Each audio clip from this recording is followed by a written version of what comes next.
We see conventionally. It is not only that we think and act and speak and dress alike because of our surrender to social attempt at entity, in which we are only supercellular. We see what it is proper that we should see. It is orthodox enough to say that a horse is not a horse to an infant, any more than is an orange to the unsophisticated.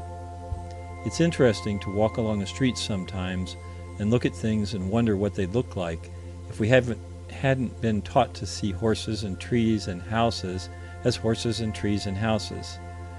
I think that to supersight, they are local stresses merging indistinguishably into one another in an all-inclusive nexus. I think that it would be credible enough to say that many times have Monstrator and Elvera and Azuria crossed telescopic fields of vision, and were not even seen, because it wouldn't be proper to see them. It wouldn't be respectable. And it wouldn't be respectful, it would be insulting to old bones to see them. It would bring on evil influences from the relics of St. Isaac to see them. But our data, of vast worlds that are orbitless, or that are navigable, or that are adrift in interplanetary tides and currents, the data that we shall have of their approach in modern times within 5 or 6 miles of this Earth. But then their visits or approaches to other planets, or to other of the few regularized bodies that have surrendered to the attempted entity of this solar system as a whole. The question that we can't very well evade: have these other worlds or superconstructions ever been seen by astronomers? I think there would not be much approximation to realness in taking refuge in the notion of astronomers who stare and squint and see only that which it is respectable and respectful to see. It is all very well to say that astronomers are hypnotics, and that an astronomer looking at the moon is hypnotized by the moon. But our acceptance is that the bodies of this present expression often visit the moon, or cross it, or are held in temporary suspension near it. Then some of them must often have been within the diameter of an astronomer's hypnosis. Our general expression, that upon the oceans of this earth there are regularized vessels, but also that there are tramp vessels, that upon the superocean there are regularized planets, but also that there are tramp worlds, that astronomers are like mercantile purists who would deny commercial vagabondage. Our acceptance is that vast celestial vagabonds have been excluded by astronomers, primarily because their irresponsibilities are an affront to the pure and the precise, or to attempted positivism, and secondarily because they have not been seen so very often. The planets steadily reflect the light of the sun. Upon this uniformity, a system that we call primary astronomy has been built up. But now the subject matter of advanced astronomy is data of celestial phenomena that are sometimes light and sometimes dark, varying like some of the satellites of Jupiter, but with a wider range. However, light or dark, they have been seen and reported so often that the only important reason for their exclusion is that they don't fit in. With dark bodies that are probably external to our own solar system, I have, in the provincialism that no one can escape, not much concern. Dark bodies afloat in outer space would have been damned a few years ago, but now they're sanctioned by Professor Barnard, and if he says they're all right, you may think of them without the fear of doing something wrong or ridiculous, the close kinship we note so often between the evil and the absurd. I suppose by the ridiculous I mean the froth of evil, the dark companion of Algol, for instance. Though that's a clear case of celestial miscegenation, the purists or positivists admit that's so. In the Proceedings of the National Academy of Science, 1915, 394, Professor Barnard writes of an object He calls it an object in Cephus. His idea is that there are dark, opaque bodies outside this solar system. But in the Astrophysical Journal, 1916-1, he modifies into regarding them as dark nebulae. That's not so interesting. We accept that Venus, for instance, has often been visited by other worlds, or by superconstructions, from which come cinders and coke and coal, that sometimes these things have reflected light, and have been seen from this earth by professional astronomers. It will be noted that throughout this chapter our data are accursed Brahmins, as by hypnosis and inertia we keep on saying, just as a good many of the scientists of the 19th century kept on admitting the power of the system that preceded them, or continuity would be smashed. There's a big chance here for us to be instantaneously translated to the positive absolute. Oh well. What I emphasize here is that our damned data are observations by astronomers of the highest standing, excommunicated by astronomers of similar standing, but backed up by the dominant spirit of their era, to which all minds had to equilibrate, or be negligible, unheard, submerged. It would seem sometimes in this book as if our revolts were against the dogmatisms and pontifications of single scientists of eminence. This is only a convenience because it seems necessary to personify.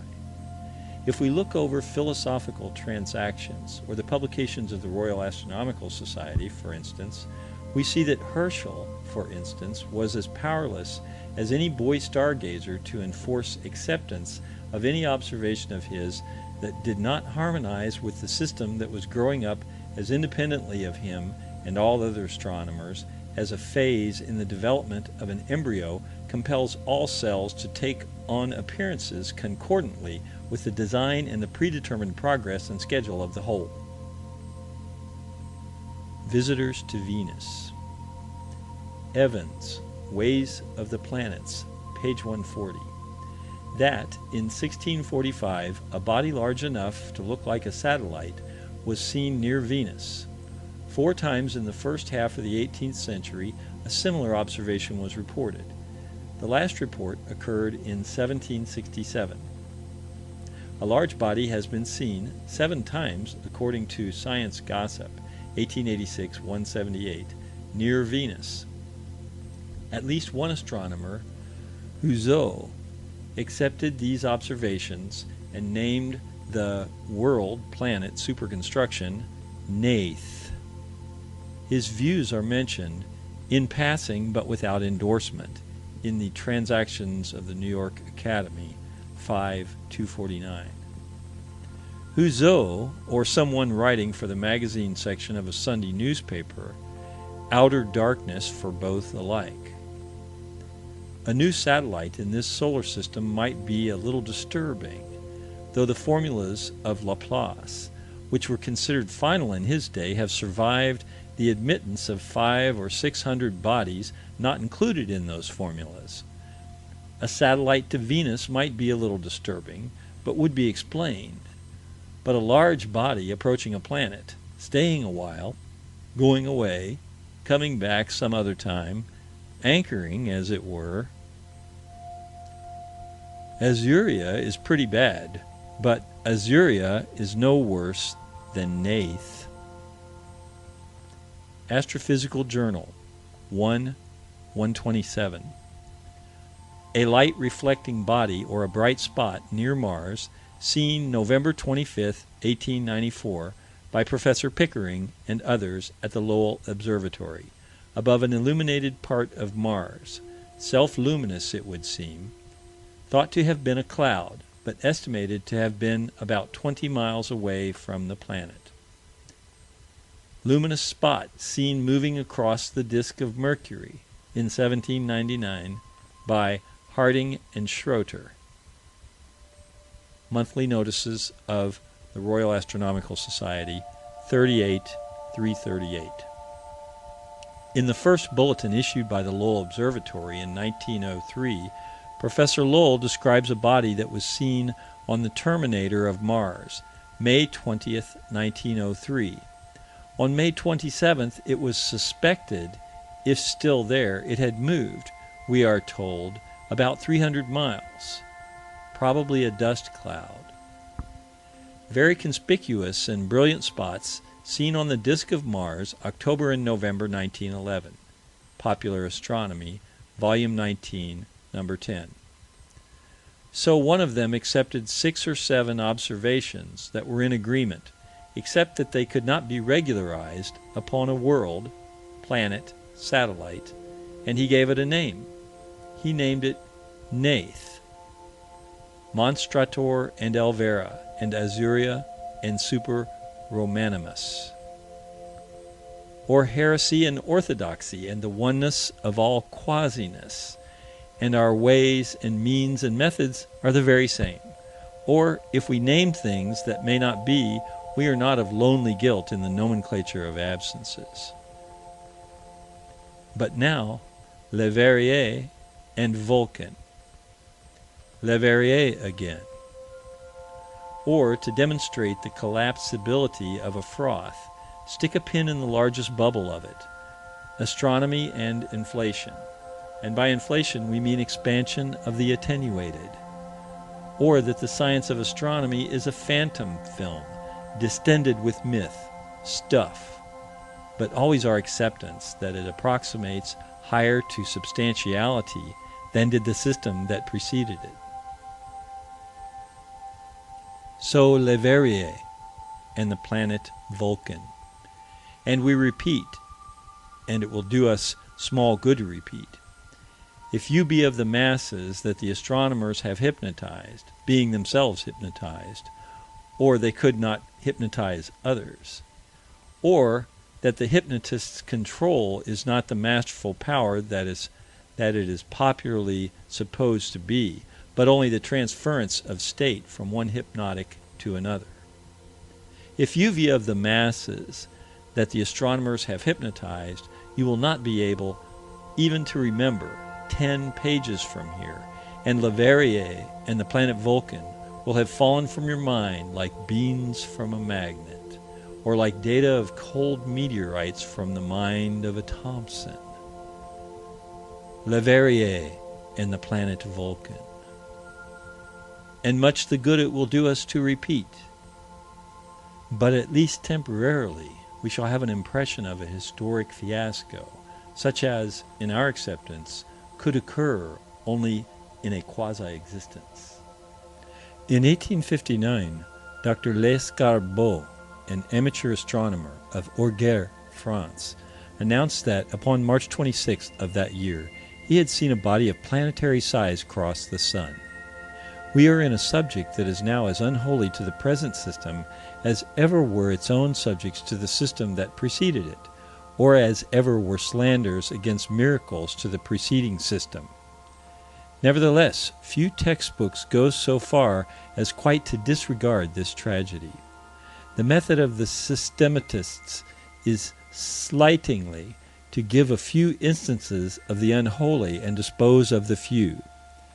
If it were desirable to them to deny that there are mountains upon this earth, they would record a few observations upon some slight eminences near Orange, New Jersey, but say that commuters, though estimable persons in several ways, are likely to have their observations mixed.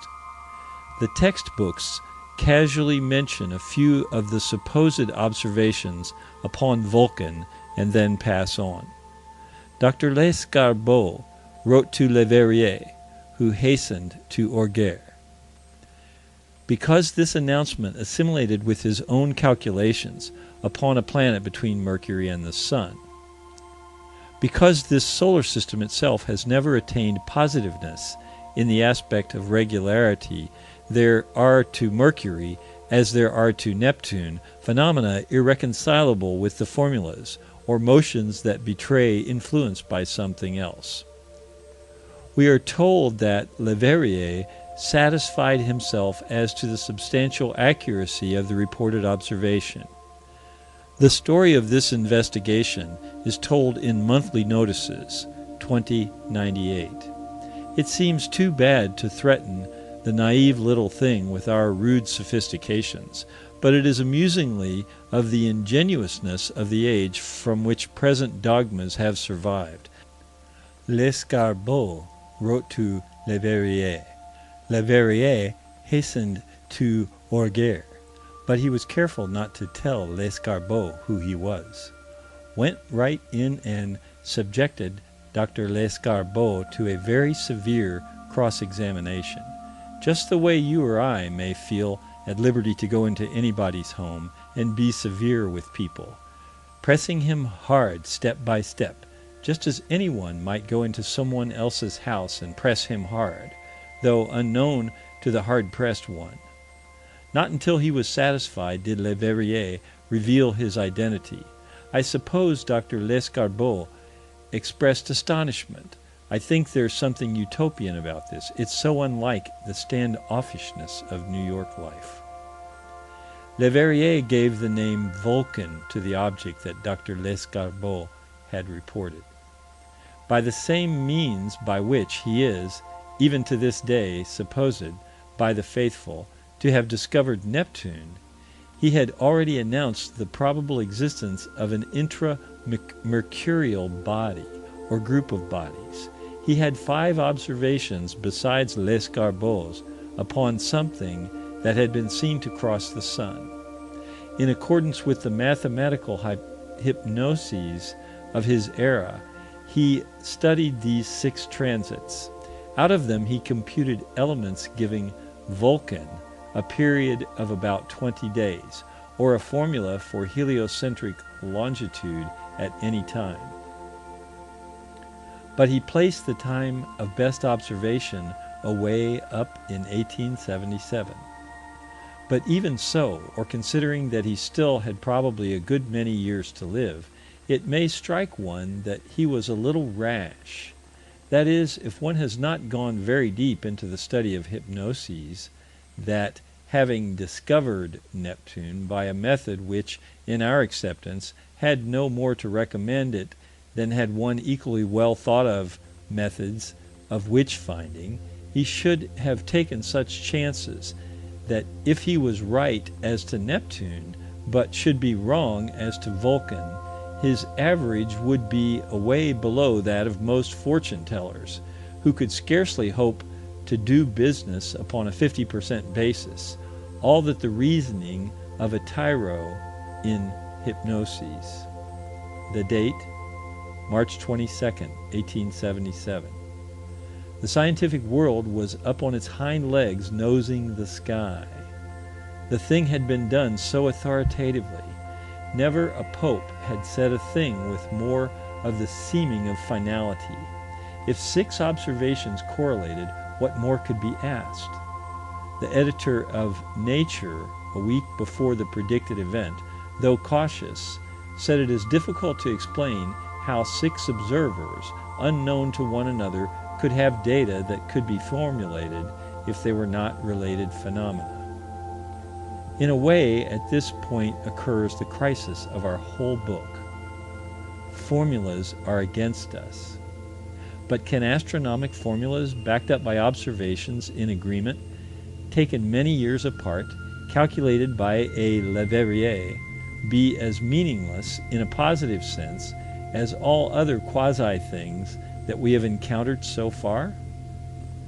The preparations they made before March 22nd, 1877.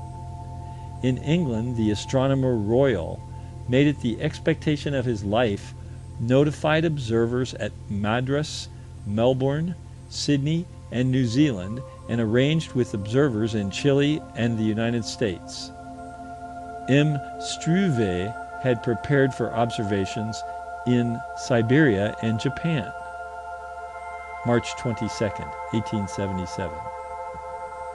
Not absolutely hypocritically, I think it's pathetic, myself. If anyone should doubt the sincerity of Leverrier in this matter, we note, whether it has meaning or not, that a few months later he died. I think we'll take up Monstrator though there's so much to this subject that we'll have to come back.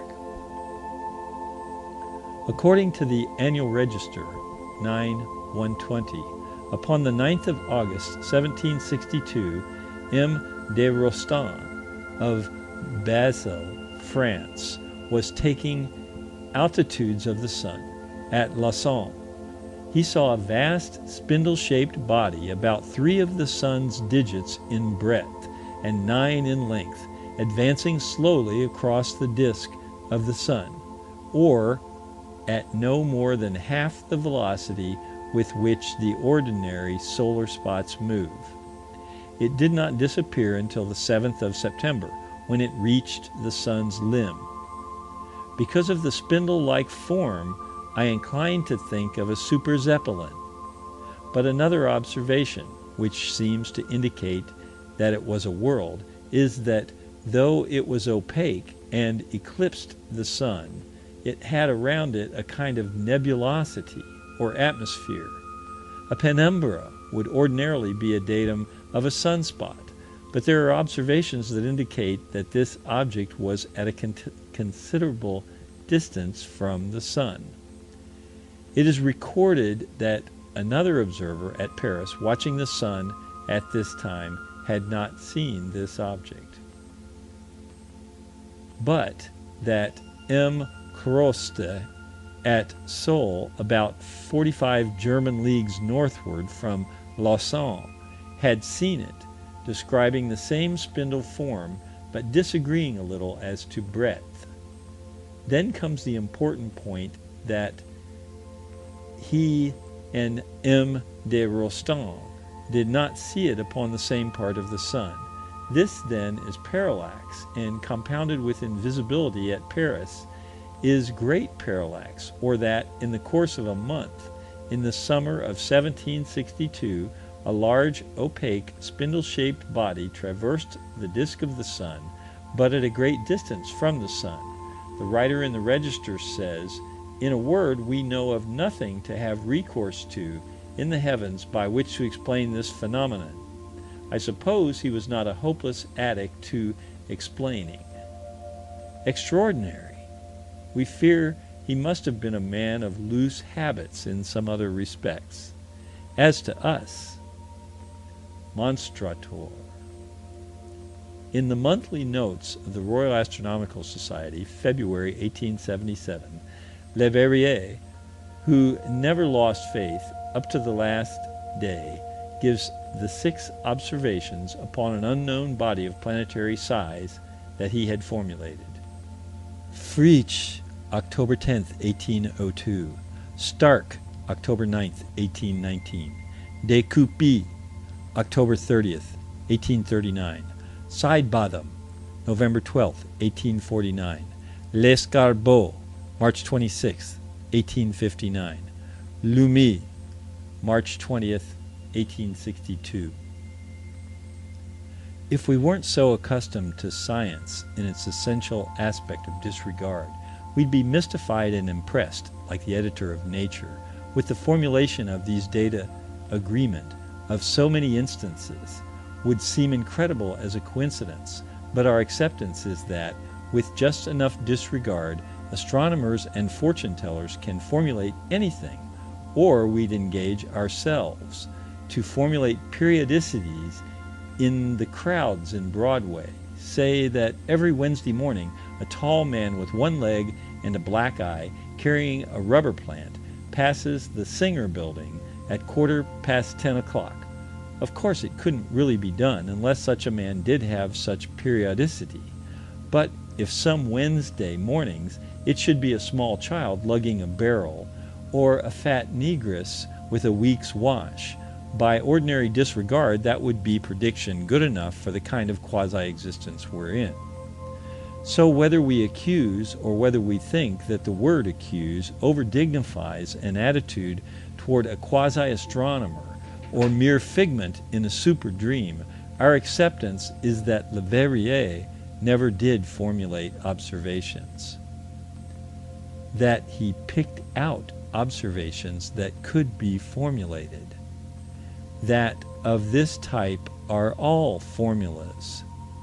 that if Leverrier had not been himself helplessly hypnotized, or if he had had in him more than a tincture of realness, never could he have been beguiled by such a quasi-process, but that he was hypnotized, and so extended or transferred his condition to others, that upon March 22nd, 1877, he had this earth bristling with telescopes, with the rigid and almost inanimate forms of astronomers behind them, and not a blessed thing of any unusuality was seen upon that day or succeeding days. But that the science of astronomy suffered the slightest in prestige? It couldn't.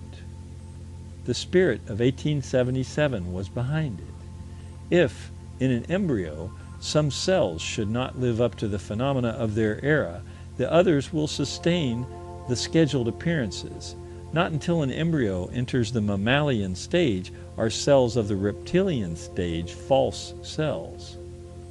It is our acceptance that there were many equally authentic reports upon large planetary bodies that had been seen near the sun, that of many Leverrier picked out 6, not then deciding that all the other observations related to still other large planetary bodies, but arbitrarily or hypnotically disregarding, or heroically disregarding, every one of them, that to formulate at all he had to exclude falsely. The denouement killed him, I think. I'm not at all inclined to place him with the Grays and Hitchcocks and Simonses. I'm not, because though it was rather unsportsmanlike to put the date so far ahead, he did give a date, and he did stick to it with such a high approximation. I think Leverrier was translated to the positive absolute. The disregarded. Observation of July 26, 1819, by Gruthinson. But that was of 2 bodies that crossed the sun.